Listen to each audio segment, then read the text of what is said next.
Daily Message, October 5th, 2022.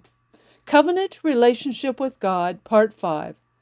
God's covenant with Abram and with Israel found its climax in God's covenant with David, as written in part in 2 Samuel 7:16. Your house and your kingdom shall endure before me forever.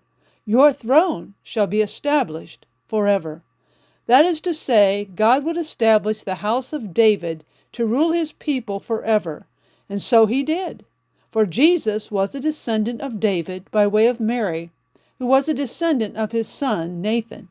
Yes, God was faithful in keeping his covenants, unlike his people, who did not mirror his faithfulness.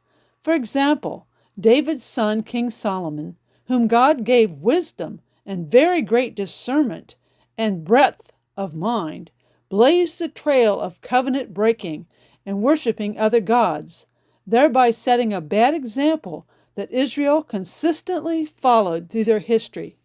He did so by amassing greater riches than all the kings of the earth, by amassing 1,400 chariots and 12,000 horsemen to ensure the security of the nation in lieu of trusting in God, and by amassing 700 wives, princesses, and 300 concubines, which turned his heart away from God, all of which violated God's charter of kingship, as written in Deuteronomy 17:16-17.